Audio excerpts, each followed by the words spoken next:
It's 4 a.m. in Washington, D.C. when the first alert hits the Pentagon's crisis room. Satellite feeds confirm what everyone feared but never wanted to believe. China has launched a massive cyber and missile strike across key U.S. military installations in the Pacific. The world's two most powerful nations have just stepped into a full-scale war. Within minutes, U.S. bases in Guam, Okinawa, and Japan are targeted by hypersonic missiles designed to cripple communications and defense systems before American forces can respond. The first hour becomes a desperate attempt to restore satellite networks while scrambling fighter jets into the sky. In Beijing, Chinese command centers buzz with confidence. Their strategy is clear: destroy U.S. capabilities in the Indo-Pacific quickly, hoping Washington hesitates to escalate further. State media prepares patriotic broadcasts, predicting a swift victory.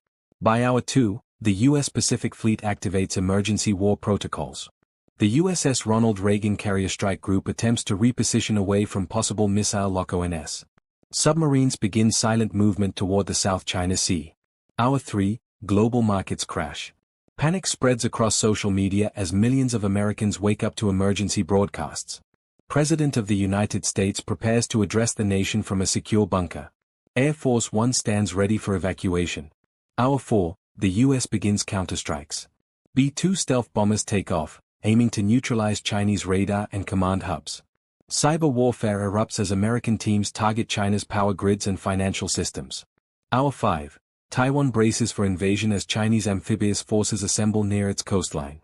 U.S. allies, including Japan and Australia, hold emergency meetings. NATO begins high-level discussions but hesitates on direct involvement. Hour 6, casualty reports start coming in. Both sides have lost aircraft. The war has officially begun, and neither side shows signs of backing down. By hour 7, the Pacific Ocean becomes a silent battlefield of sonar pings and hidden threats. U.S. submarines begin launching cruise missiles toward Chinese naval bases on Hainan Island. Each strike is calculated to disrupt China's ability to launch a full-scale assault on Taiwan. Explosions are reported near key satellite communication stations. Hour 8, China retaliates with long-range missile barrages aimed at U.S. carriers. One missile narrowly misses the USS Ronald Reagan, but the shockwave rattles the crew. Tension aboard American ships is sky-high as sailors prepare for a fight they knew was possible, but never truly believed would happen. Hour 9, Beijing issues a stern message to the world, claiming the United States provoked the conflict. Meanwhile, Washington declares China's actions an act of war and vows full defense of its allies. The president's televised speech sends a chill across American households: "We did not choose this war, but we will fight to win it." Hour 10, U.S. Marines begin deployment operations in Allied territories, preparing to reinforce Taiwan and strengthen Japanese defenses. Satellite footage confirms heavy movement of Chinese troops preparing for a possible invasion attempt. Hour 11, major American cities go into heightened security mode. Airports tighten control, National Guard units mobilize, and millions of civilians stockpile essentials. Fear mixes with anger as people debate whether this war could go nuclear. Hour 12, in the skies over the Philippine Sea, U.S. F-35 jets engage Chinese J-20 fighters for the first time in history.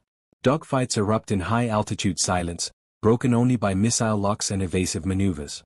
Both sides suffer aircraft losses, but neither gains a decisive advantage. The world watches in disbelief. What began as a strategic gamble is quickly transforming into a global showdown with outcomes no one can fully predict. Hour 13, global supply chains begin collapsing. Oil prices skyrocket as shipping lanes in the South China Sea are declared war zones. Major U.S. companies suspend Asian operations.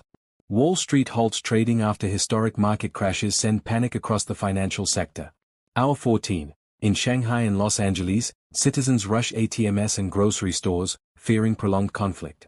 Rumors of fuel shortages spark riots in some areas. Governments worldwide start rationing critical resources, bracing for prolonged instability. Hour 15, diplomats from the United Nations call for an immediate ceasefire, but both Washington and Beijing refuse. China declares that Taiwan's reunification is non-negotiable, while the U.S. vows to defend freedom in the Indo-Pacific. Smaller nations feel forced to choose sides, risking long-term alliances. Hour 16, on the battlefield, U.S. stealth drones begin targeting China's mobile missile launches. Chinese anti-aircraft defenses respond aggressively, downing several drones but failing to stop the majority. Explosions ripple across coastal command centers. Hour 17, China launches a propaganda blitz, showing images of damaged US vessels and declaring progress. But leaked satellite footage tells a different story. Chinese naval losses are mounting, and several of their warships are ablaze in the South China Sea. Hour 18, Taiwan enters full defensive mode. Its coastal batteries lock onto Chinese amphibious transport ships gathering near the Taiwan Strait. US aircraft carriers inch closer, escorted by destroyers and submarines. The risk of a massive naval clash looms. Behind the scenes, economic advisors warn both leaders that even a short war could cause a global depression. Still, pride, strategy, and political survival keep both nations locked in escalation. The world is now asking a terrifying question: will this war stop with missiles and jets, or will nuclear options enter the equation? Hour 19. Satellite images reveal Chinese amphibious forces moving closer to Taiwan's shores. US destroyers begin intercepting incoming missiles, turning night skies into streaks of fire. Naval commanders warn that the next 24 hours could decide the fate of Taiwan, and possibly trigger a wider conflict. Hour 20. A Chinese missile strikes near a US carrier support vessel, causing critical damage. Social media explodes with unconfirmed rumors of American casualties. In response, the US launches a barrage of Tomahawk missiles targeting Chinese naval coordination hubs. The tit-for-tat escalation shows no signs of slowing. Hour 21. Panic grows in Beijing as American cyber attacks temporarily disrupt parts of the banking system. Citizens queue for hours fearing total economic collapse. In Washington, financial experts warn Congress that the global economy is entering freefall. Hour 22. Intelligence suggests China may be preparing to activate its nuclear deterrent strategy. The US Strategic Command quietly raises its alert level. The terrifying possibility of nuclear involvement spreads fear across the globe. Suddenly, peace talks become a topic of urgent discussion among world leaders. Hour 23. Back-channel negotiations begin through neutral nations. Both sides realize a full invasion of Taiwan or a direct strike on mainland America could push the war into irreversible devastation. Military analysts warn that even a tactical nuclear strike would destroy millions of lives and alter civilization forever. Hour 24. Exhausted, pressured, but still defiant, both nations pause major offensives. Not a ceasefire, but a moment of hesitation. Media outlets confirm intense diplomatic discussions are underway. The world takes a collective breath. As the first 24 hours of war come to an uneasy close, one haunting truth becomes undeniable.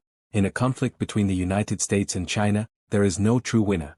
Economies collapse, lives are lost, global trust shatters, and the world is left standing at the edge of a nuclear abyss.